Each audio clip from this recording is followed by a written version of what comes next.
a iniciar con oración, como siempre. Pidamos la bendición de nuestro Dios. Dios Todopoderoso, Dios único, vivo y verdadero, a ti nos acercamos creyendo que tú verdaderamente eres fiel y cumples tu promesa.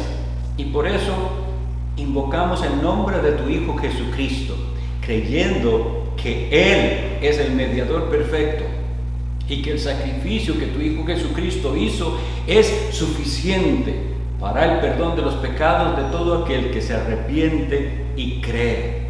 Y tu palabra nos dice que tú darías el Espíritu Santo a los que lo pidan. Y hoy estamos entonces en el nombre de tu Hijo pidiendo que envíes a tu Espíritu Santo para que en nuestro estudio de la Biblia tengamos bendición en nuestras almas, haya provecho para nuestra vida. Gracias por los que tú has concedido que estemos aquí hoy reunidos, y ayúdanos entonces a aplicar esta palabra tuya que estudiaremos. En el nombre de Jesús, amén. Bien, hoy vamos a iniciar el estudio sobre los sacramentos. Hay una tendencia que se entiende de que huimos de usar palabras que usa la Iglesia Católica Romana, y una de ellas es sacramento. Entonces, en general, las iglesias bautistas o las iglesias evangélicas en general no usan esa palabra para no confundirla con lo que el catolicismo cree que es un sacramento. Pero creo que lo más sensato es entender qué realmente es y que nos ayude en conversaciones a decir cuál es el sentido verdadero, según la Biblia, de lo que llamamos un sacramento. Bueno, la palabra sacramento como tal se usaba en la antigüedad como un voto sagrado. Ese era un significado que tenía. Los protestantes, sabiendo que esa palabra se fue, mal utilizando, le dieron el verdadero sentido y le llegaron a llamar los bautistas ordenanza sagrada. Y voy a explicar por qué.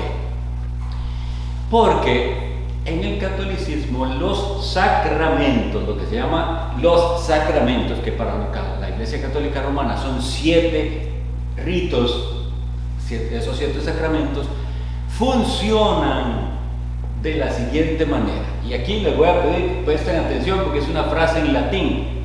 No les pido que se la aprendan, pero tal vez algún día la escuchen y pueden decir, nos hablaron de eso. Según la Iglesia Católica Romana, los sacramentos funcionan ex opere operato. Eso es latín. Ahora les voy a explicar qué significa. Ex opere operato significa que el rito mismo cumple una función sin importar quién administra el rito y sin importar quién lo reciba. Entonces, por ejemplo, el sacramento del bautismo, dicen ellos, confiere el nuevo nacimiento sin necesidad de que haya de fe de por medio. Y la confirmación, que hay un sacramento de confirmación, confiere el Espíritu Santo aunque la persona no tenga fe ni haga nada. El rito mismo tiene el poder, al ser administrado por la Iglesia, de generar eso. Eso significa la palabra ex opere operato. Ahora vamos a ir a la Biblia para ver que eso no es así. Que la Biblia nos dice que el instrumento de Dios que Él ha determinado para bien de nuestras almas es la fe. Entonces voy a empezar con esa pregunta. Dice, entonces, en vista de que solo la fe nos hace partícipes de Cristo y de sus sacrificios, ¿de dónde proviene esta fe? Atentos. Hemos dicho que es la fe lo que se necesita, pero vamos a ver qué dice la Biblia de dónde proviene esa fe. Y la respuesta es del Espíritu Santo, que la enciende en nuestro corazón mediante la predicación del Evangelio y otras ordenanzas, y la confirma mediante el uso de los sacramentos. Entonces, oigan la diferencia. La confirma mediante el uso de los sacramentos u ordenanzas sagradas. Ok, vean que usa una palabra muy bonita, dice: el Espíritu Santo enciende la fe en nuestro corazón. La metáfora o la ilustración es como si encendiera con un fósforo una llama. Eso es muy bonito, porque eso es precisamente lo que ocurre. ¿Y quién lo hace? Vamos a ver qué es Dios. ¿Quién puede leerme Efesios capítulo 2, versículo 8? Efesios 2, 8. Ahí está José, lea despacio y fuerte para que todos lo escuchemos. Porque por gracia sois salvos por medio de la fe, y esto no de vosotros, pues es don de Dios. Muy bien. ¿Escucharon esas palabras? Nos habla de la salvación. Dice, por gracia sois salvos. Le está hablando a los cristianos de ahí, de la iglesia de Éfeso, y les dice, ustedes son salvos o han sido salvados por gracia. Es decir, por gracia primero nos dice, no es que ustedes lo merecían, no es que ustedes pudieron hacer algo que les hiciera merecer la salvación. Y eso tienen que tenerlo bien claro aquí, porque esa es la característica de toda religión falsa. Oh, cuánto deseo que de veras lo graben. La característica de toda religión falsa es que el hombre hace algo para acercarse a Dios. La característica de la religión verdadera es que Dios hizo algo para acercarnos a Él. ¿Y qué fue? Enviar a su Hijo Jesucristo. Entonces dice, la salvación es por gracia. Por gracia significa no la merecemos, no la podemos llegar a merecer. Pero ahí dice, ¿cómo? Dice, por medio de la fe. Es decir, la fe es el instrumento. Entonces, ahí es donde es importante recalcar, ¿y de dónde viene esa fe? En esto muchas personas también tropiezan, porque piensan que la fe es su aporte para la salvación, que es algo que usted puede de manera natural hacer. De hecho, eso es tan así que usted escucha a las personas decirse unos a otros, tenga fe, pero en ese tenga fe está pensando que es algo suyo y que usted puede generarlo o producirlo. Por otro lado, hay quienes piensan de la fe algo que no es la fe, son realmente sentimientos o realmente emociones. Esto de lo que hablamos aquí es algo especial y ahí lo define, esto no de vosotros, es decir, no procede de nosotros, sino que dice, y él lo leyó, pues es don de Dios. ¿Qué es un don? Un don es un regalo. Entonces nos está diciendo, si ustedes tienen fe, esa fe se las regaló Dios. Y por eso, esto genera a veces incomodidad en algunos, porque ellos quisieran hablar de su fe como algo que ellos mismos aportaron y que ellos produjeron, pero la Biblia nos dice que no es así, es algo que viene de Dios. Voy a leer para ustedes, por ejemplo, la despedida de esta misma carta en Efesios, pero capítulo 6, versículo 23. Vean la manera en que se despide el apóstol Pablo. Dice, paz sea a los hermanos. Dice, y amor con fe de Dios el Padre y del Señor Jesucristo. ¿Qué está queriendo decir el apóstol? Que ese amor y que esa fe que él pide que estén en ellos solo procede de Dios y de su Hijo Jesucristo. Esto es algo esencial para que entendamos cómo funciona la salvación del alma de un pecador. Vamos a estudiar un momentito el Evangelio de Juan capítulo 3, a leer. Juan capítulo 3.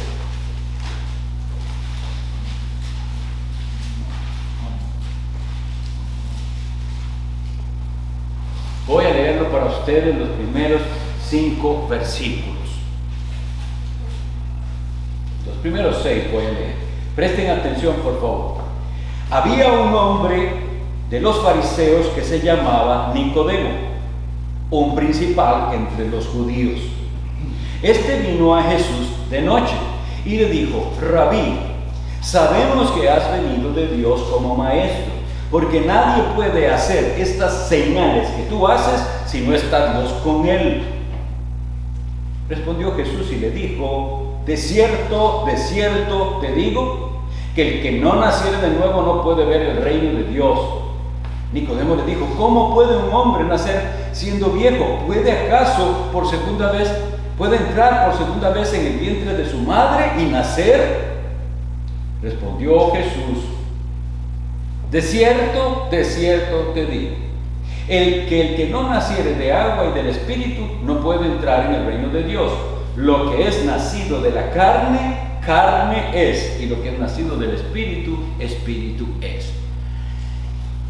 Aquí nosotros tenemos una descripción de algo muy importante. Este hombre Nicodemo era una persona, dice la Biblia ahí, que un principal. ¿Qué significa eso? Que él era alguien importante en la religión judía. Y si él era importante, dice que era un fariseo. Un fariseo era perteneciente a un grupo dentro de los judíos que se esforzaba por ser los más estrictos cumplidores de la religión. Entonces pensemos, resulta que viene un hombre y es un hombre de gran renombre en Israel, cumplidor de su religión, y oigan lo que él dice. Vino y le dice a Jesús, Rabí. ¿Saben qué significa la palabra rabí? Maestro. Está reconociendo que Jesús es un maestro de la palabra de Dios y le dice, sabemos que has venido de Dios. Ahora pensemos, hoy en día una persona así, con estas características, va a cualquier iglesia y la dan por cristiana. ¿Por qué? Porque dice, ese hombre ¿cómo sabe de la Biblia? Ese hombre tiene una vida muy respetable. Y además dice que Jesús es el maestro. Y además dice que Jesús vino de Dios. Pero Jesús a ese no lo da por cristiano todavía. Le dice, tiene que nacer de nuevo. Entonces de eso es de lo que estamos hablando. Eso es algo que viene de Dios. El nuevo nacimiento.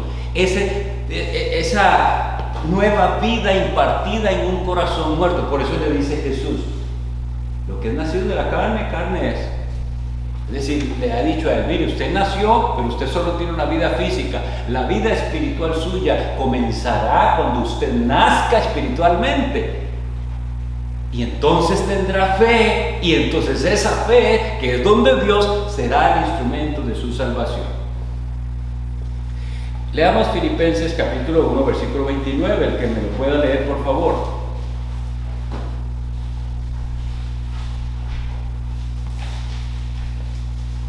Ahí está Daniel.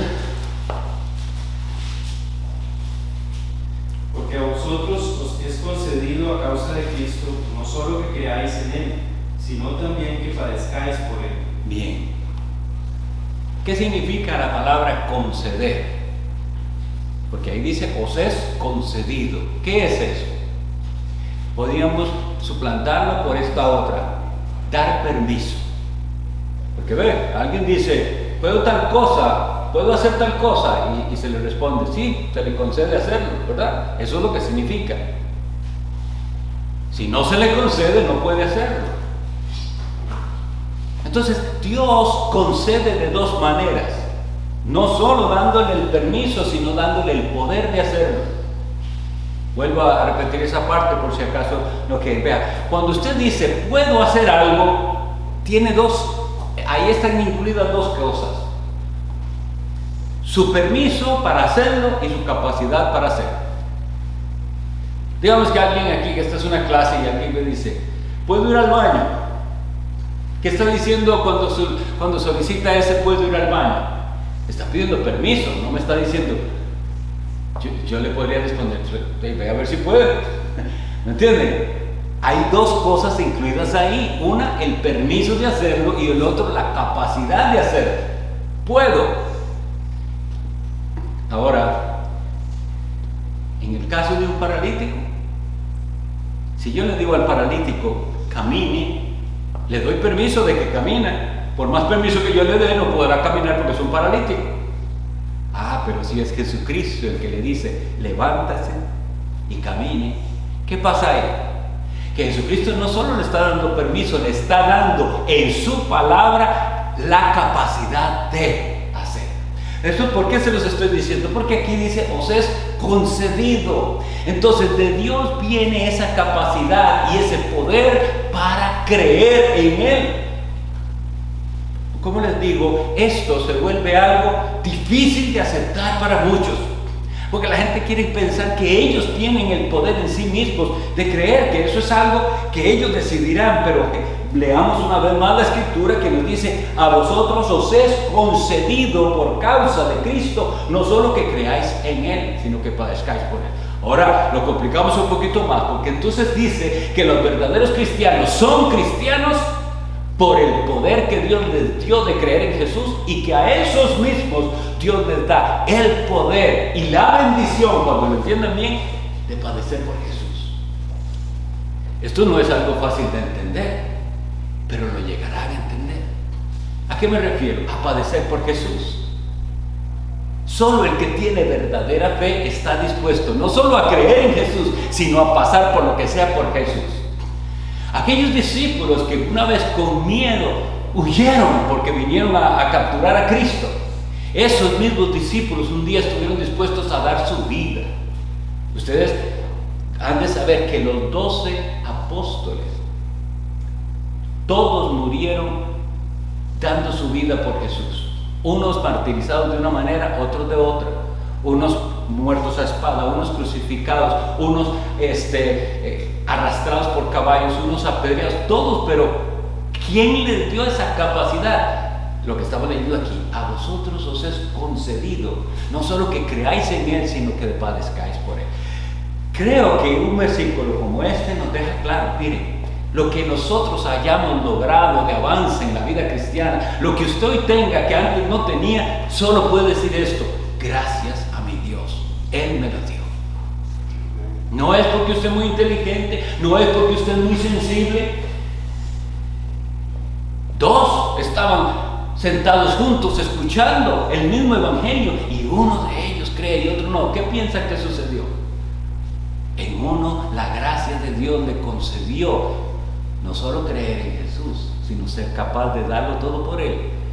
Otro, Dios lo deja que siga su propio camino. Entonces la Biblia nos dice que esto viene de Dios. Es Dios el que lo hace. Él encendió esa llama en el corazón. Y ahora sí, entonces, si eso es real, el Señor Jesucristo nos deja medios por los cuales esa fe verdadera va a ser confirmada. Cuando algo es confirmado, lo que estamos hablando es de que se compruebe si es genuino o no. Y va a comprobarse más y más esa fe. Entonces, una de las cosas que nos dejó el Señor es la predicación del Evangelio, que es seguida, que es a los que reciben el Evangelio ser bautizados. Leámoslo en lo que se llama la Gran Comisión, Mateo 28, 19 y 20. El que lo tiene, por favor, me ayuda leyendo.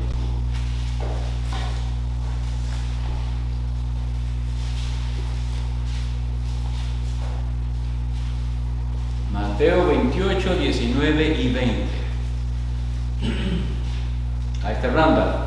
Por tanto, id y haced discípulos a todas las naciones, bautizándolos en el nombre del Padre, y del Hijo, y del Espíritu Santo, enseñándoles que guarden todas las cosas que os he mandado. Y he aquí, yo estoy con vosotros todos los días, hasta el fin del mundo. Amén. Amén.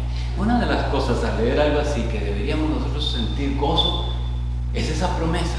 Jesús dice: yo estoy con ustedes. Y si nosotros hoy hemos invocado el nombre de Cristo, Él está aquí con nosotros. Y eso debe hacer a esta reunión algo especial, porque no estamos aquí por nuestro nombre, sino por el nombre de Cristo. Él está con nosotros. Pero Él manda esto: que sea predicado su evangelio, que hagamos discípulos, que significa seguidores de un maestro.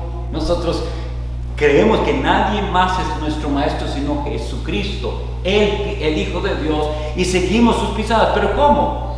Por medio de la Biblia, no por medio de nuestras imaginaciones o sentimientos, sino por medio de la Biblia. Entonces, si sí somos sus discípulos, a esos que son sus discípulos, Él manda que sean bautizados. Y el bautismo es un rito. Después se va a andar en esto, porque en otras lecciones se va a explicar más específicamente qué es. Pero es un rito simbólico visible de una realidad espiritual. Esa es la definición que nosotros vamos a manejar de sacramento. Un sacramento es un rito visible, externo, de una realidad interna espiritual. Entonces, el acto mismo del bautismo es una representación de algo que ha ocurrido en el corazón de ese que ahora es discípulo de Cristo. Que es, me adelanto un poquito a ello, pero es que ha muerto a su vida antigua de pecado y que ha resucitado para tener una nueva vida en Cristo. Y eso lo va a representar por medio del bautismo.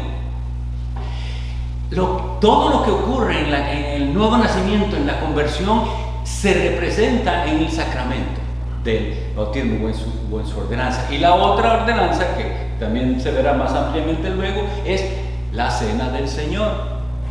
Nosotros decimos que solo hay 2 y no 7 como les decía el catolicismo romano, porque son las únicas 2 cosas que Cristo Jesús expresamente ordenó que hicieran. Vean que leímos que hay que bautizarlos. ¿Por qué? Porque Jesús lo dijo. Por eso, en un sentido, cuando hablemos del bautismo, sabemos que las personas son bautizadas en el nombre de Jesucristo. ¿Saben? Porque Él fue el que lo mandó. Eso es lo que significa hacerlo en su nombre. Pero por otro lado, la fórmula del bautismo que Jesucristo nos enseñó es invocando al Dios que es Padre, Hijo y Espíritu Santo. Lo otro que Jesús nos dijo que hiciéramos es hacer esto en memoria de mí. Y Él estaba tomando pan y tomando una copa representando el nuevo pacto en su sangre. Esos son los 2. Pero leamos un momentito, primera carta de Pedro 1, 22 y 23. Para que veamos cómo estas ordenanzas sellan nuestra fe y qué es lo que significan. ¿Quién tiene primera de Pedro 1, 22, 23? Liz. Y habiendo purificado vuestras almas por la obediencia a la verdad mediante el Espíritu, para el amor fraternal no fingido, amaos unos a otros entrañablemente de corazón puro, siendo renacidos no de simiente corruptible, sino de incorruptible, por la palabra de Dios que vive y permanece para siempre. Amén. Bien, el texto lo que nos dice es qué ha pasado en aquel que es cristiano. ¿Qué ha pasado en aquel que dice ahora ser convertido? Bueno, su alma ha sido purificada por obedecer la verdad. Muy importante. Dice por obedecer la verdad. Y la gente no está interesada hoy en saber cuál es la verdad. Piensan que con ir a una reunión donde se sienten bien y cantan que eso es suficiente, pero necesitamos la verdad, porque es la verdad la que nos da libertad. Y aquí dice que la obediencia a la verdad purifica nuestras almas. ¿Cómo lo hace? Mediante el Espíritu Santo. Lo que quiero enfatizar es todo esto es espiritual, pero se representa en esos ritos visibles. Vea que dice, siendo renacidos, no de simiente corruptible, sino de incorruptible. Lo mismo que Jesús le dijo a Nicodemo, lo que es nacido de la carne, carne es. Pero cuando usted nazca del Espíritu, esa vida no se acaba, es vida eterna. La vida física tiene un fin, la vida eterna no, la vida espiritual. Vamos a ir a la siguiente pregunta. Y entonces vamos a confirmar esta definición que les había dado de los sacramentos. Dice, ¿qué son los sacramentos? Una respuesta es, son señales y sellos sagrados puestos delante de nuestros ojos y ordenados por Dios para este propósito. ¿Cuál propósito? Para que Él declare y selle por medio de estos la promesa de su evangelio hecha a nosotros. ¿Cuál es esa promesa? Que Él concede gratuitamente el perdón de los pecados y la vida eterna, no solo en general a todos los suyos, sino también en particular a todo aquel que cree, por causa de ese sacrificio único de Cristo que Él llevó a cabo en la cruz. Vamos a ver esta respuesta tan útil. Entonces, enfatizamos que es una señal y un sello sagrado que nosotros podemos ver y que Dios ha ordenado para que entendamos que hay algo detrás de Él. De hecho, el mismo significado y propósito de los sacramentos del Nuevo Testamento se veía desde el Antiguo Testamento. Dios enseña desde el Antiguo Testamento que ciertos ritos que se tenían un significado espiritual. Pero quisiera enfatizar lo que hemos dicho. La promesa del Evangelio que se nos hace es que Dios nos concede perdón de pecados y vida eterna. Pero óigame, si usted cree esto, que Dios le concede perdón de pecados, lo primero que necesita es reconocer que usted tiene pecados. Y el gran problema que tenemos es que la mayoría de las personas no se sienten pecadoras, no se sienten que son tan pecadores, y al no sentir eso no sienten también la gran y urgente necesidad de salvación y no aprecian lo que Cristo hizo. Entonces esto es para los que ya tienen fe y entonces han depositado toda su confianza no en nada que ellos hacen, sino en el Señor Jesucristo. Ok, vamos a ver entonces en el Antiguo Testamento uno de los ritos que era un sacramento también, una ordenanza visible de una realidad espiritual. Génesis capítulo 17.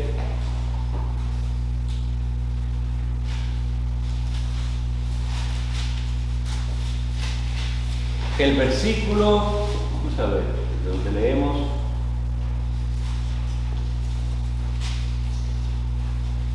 El versículo 10 y 11. Ahí está Daniel. Este es mi pacto, que guardaréis entre mí y vosotros y tu descendencia después de ti. Será circuncidado todo varón de entre vosotros. Circuncidaréis pues la carne de vuestro prepucio, y será por señal del pacto entre mí y vosotros. Bien.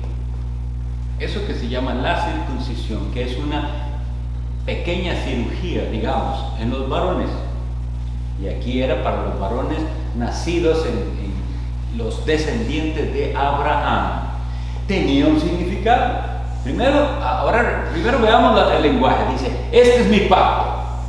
¿Qué es un pacto? Necesitamos entender eso porque la Biblia tiene mucho que decirnos de Dios haciendo pacto. Esa palabra viene realmente de algo que ocurría en la antigüedad.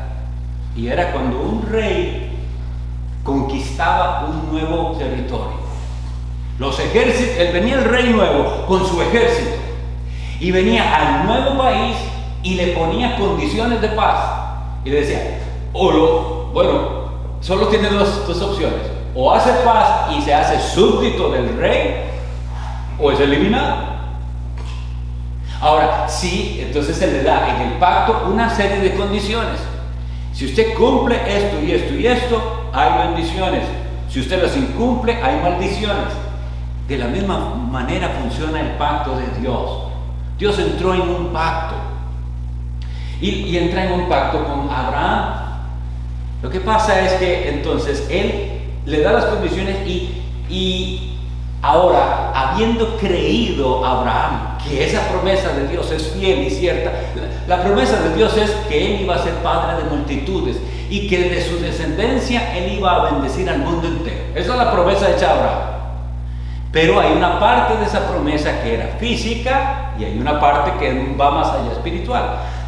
Ahorita no lo veamos, pero simplemente es, una vez que Dios entra en ese pacto con Abraham y Él cree, y dice la Biblia en Romanos 4:11, ahorita lo vamos a leer, que Él cree y Dios entonces lo justifica por medio de esa fe. Dice la Biblia, creyó Abraham a Dios y le fue contado por justicia. Una vez que eso pasó, ahora, después de eso, le dice, ahora va a haber una señal de ese pacto y va a hacer esa circuncisión. ¿Quién tiene Romanos 4:11 que lo pudiera leer?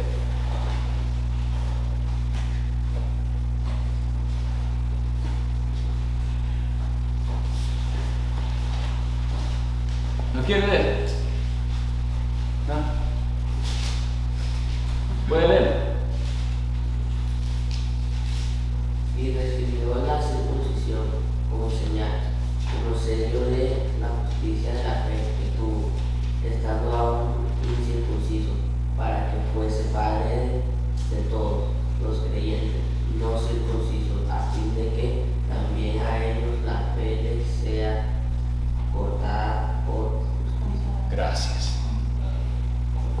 lo recibió ese rito de la circuncisión como una señal.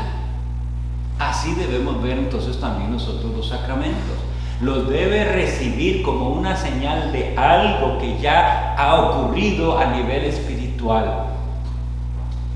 Y lo hermoso que dice lo que leyó, ¿cuál era tu nombre? Bruce.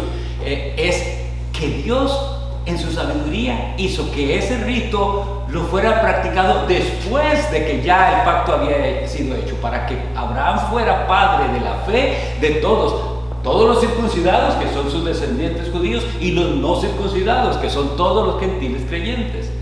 Dios en sabiduría así lo hizo, pero vea que usa la palabra como señal. Así es como tenemos que entender los sacramentos, ordenanzas sagradas. Es una señal visible. Por eso están para nosotros muy mal que alguien sea bautizado si eso que está diciendo no es cierto. Es bautizado porque supuestamente ha muerto al pecado y ha resucitado con Cristo. Pero fue bautizado y sigue viviendo en pecado, sigue dominado por el pecado, no parece que haya muerto al pecado. Entonces creemos, eso no es señal de una realidad. Eso está diciendo algo que no es cierto. Ahora, en nuestra vida diaria tenemos que vivir conscientes de esa realidad.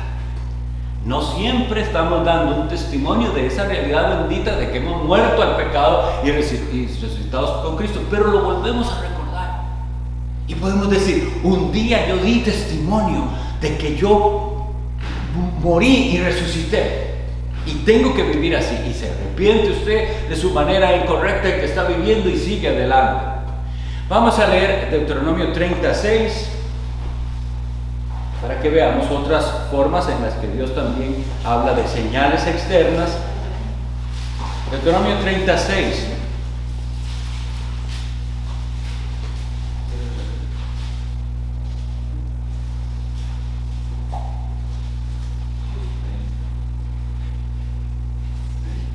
¿Quiere leerlo?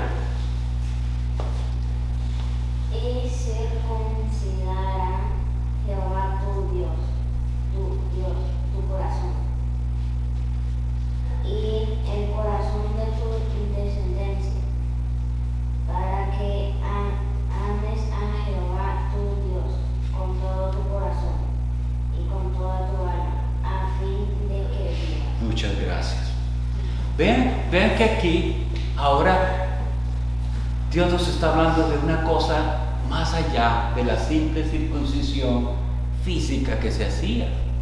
Porque está diciendo Dios, está dando una promesa de algo que va a suceder con el verdadero pueblo de Dios. Dice, y circuncidará a Dios tu corazón. ¿Cómo se hace esa operación ahí? Obviamente que no estamos hablando del corazón físico, es de nuestra alma que está contaminada, porque eso es lo que significa la circuncisión, es el quitar una impureza. Se significa, es decir, se simboliza, quiero decir, con el rito de circuncisión. Y en la circuncisión del corazón, de lo que simboliza es esa purificación de nuestra alma. Se corta la impureza. Dios lo promete que así sería. Levítico 6:25.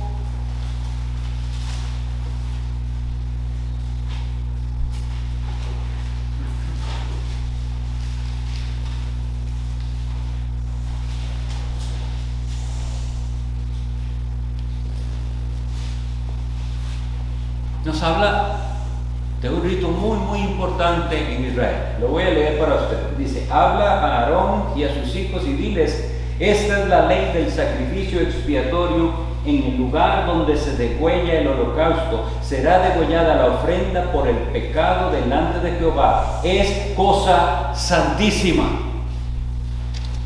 Era un rito. Ese degollar, esa víctima era un rito, pero tenía algo, un significado muy santo. Y espero que nosotros entendamos qué es. Por eso es Jesucristo llamado el Cordero de Dios. Porque Él es el verdadero sacrificio por nuestros pecados. Entonces, aquello visible representaba una realidad muy espiritual. Eso entonces nosotros nos ayuda a entender por qué Dios deja ordenanzas así, para representar realidades espirituales. Ahora, esto que está aquí, que acabo de leer, es lo que hacía el sacerdote Aarón para expiar, es decir, para pagar por el pecado del pueblo con la muerte de una víctima, de un cordero o de un macho cabrío. Lo explica luego Hebreos 9, 8 y 9, que verdaderamente eso fue lo que sucedió con la muerte de nuestro Señor Jesucristo. 9, 8 y 9, por favor, el que lo tenga me lo lee. Randall, por favor. Dando el Espíritu Santo a entender con esto que aún no se había manifestado el camino al lugar santísimo, entre tanto que la primera parte del tabernáculo estuviese en pie, lo cual es símbolo para el tiempo presente, según el cual se presentan ofrendas y sacrificios que no pueden hacer perfecto en cuanto a la conciencia al que practica ese culto. Bien, vea que dice es símbolo. Volvemos a este lenguaje. Símbolo, señal, son cosas externas que representan una realidad espiritual, pero él mismo lo explica, dice, eso que se hacía físicamente no es lo que trae perdón a nuestros pecados. Lo único que trae el perdón es la fe en Jesucristo y el sacrificio que Él hizo. Todo esto que estamos viendo es para que veamos que esta definición de los sacramentos como señales visibles o sellos de una realidad espiritual es algo que toda la Biblia nos enseña. Lo teníamos desde antiguo. Cosas que se hacen de manera simbólica. Vamos a ver.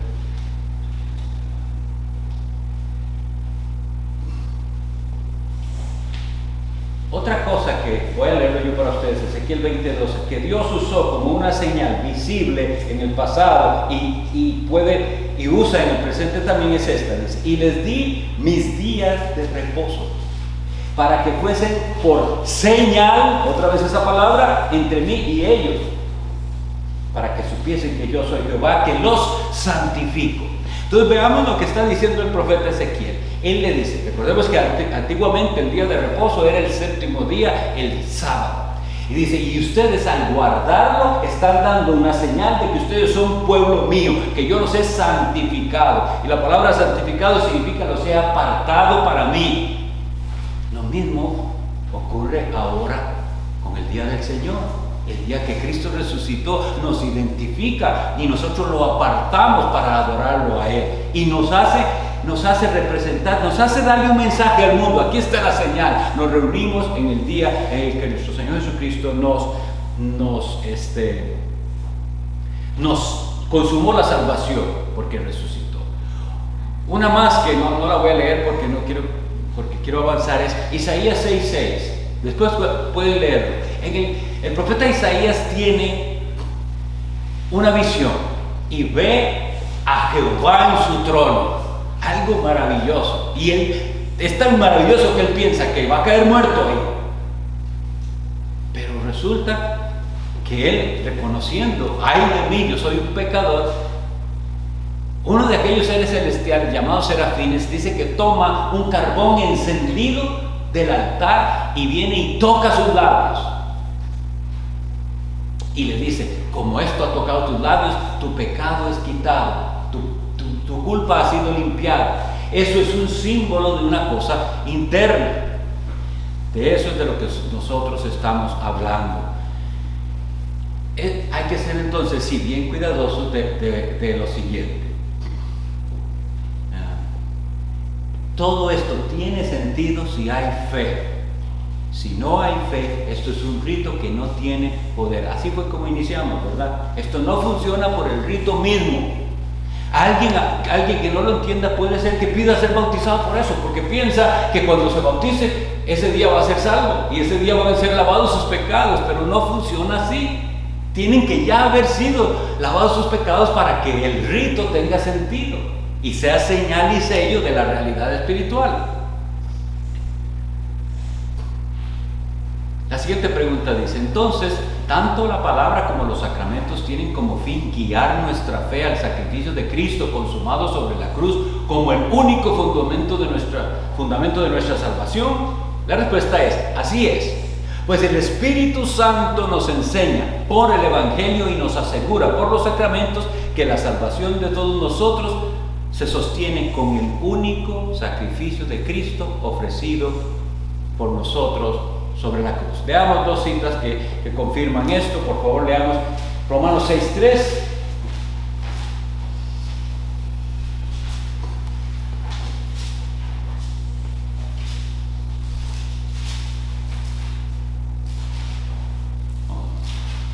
Carlos, sí.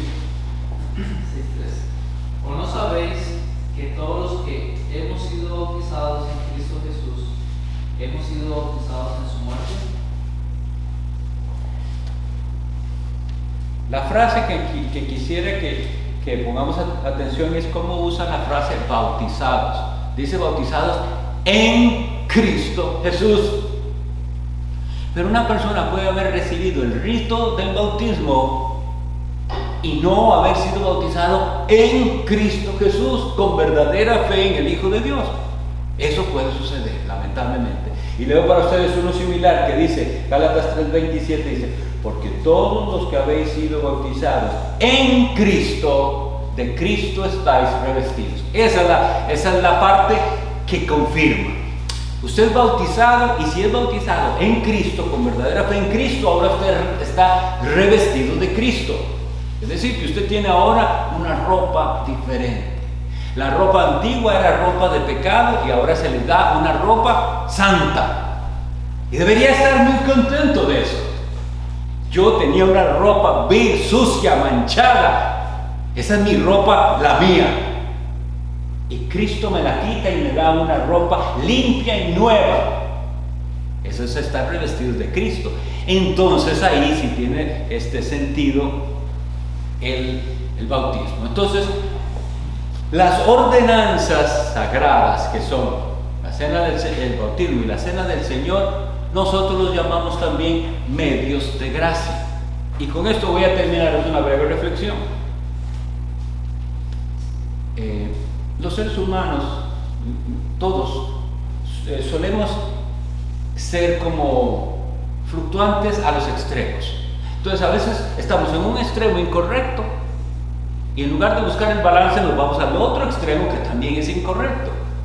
Tenemos que ver qué es lo que es bíblico.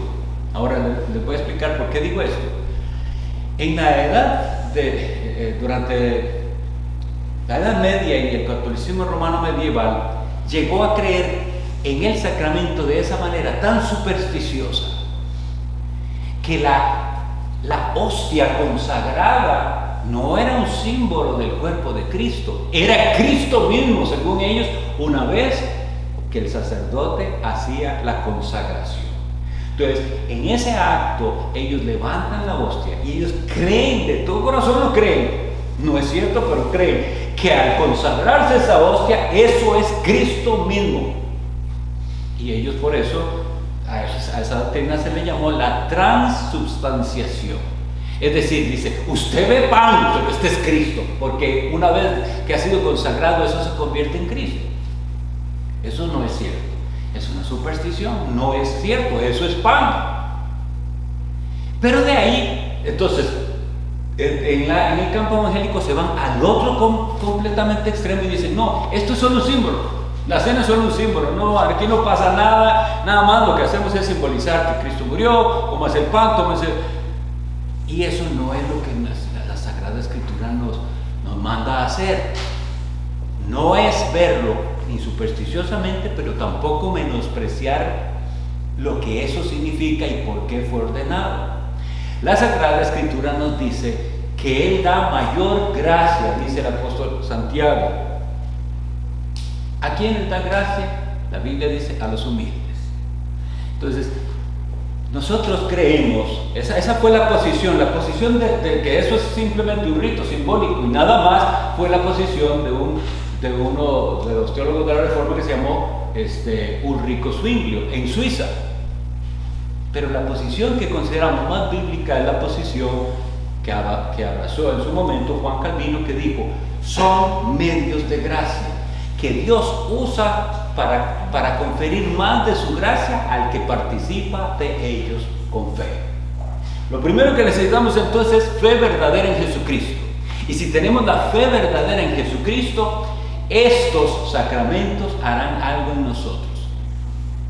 No sé usted si ha participado ya de la ordenanza o sacramento del bautismo, o si ha participado alguna vez de la cena del Señor, pero con este entendimiento todo cambia, porque aquel momento se vuelve tan especial, tan sagrado, que su alma recibe bendición, no de esa manera supersticiosa, sino de una manera espiritual, en la que usted pueda decir, este día he participado del rito que me recuerda que el Hijo de Dios murió por mí, derramó su sangre por mí, y además me recuerda que Él que está a la diestra del Padre va a volver por los suyos, porque eso es lo que enseña la ordenanza.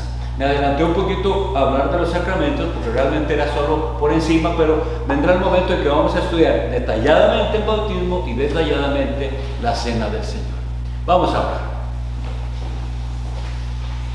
Bendito Dios, rogamos en el nombre de Jesucristo que tú apliques este estudio bíblico a nuestras mentes y corazones, para que meditemos en lo que hemos leído y que esto produzca en nosotros un deseo de apreciar más la obra de Cristo.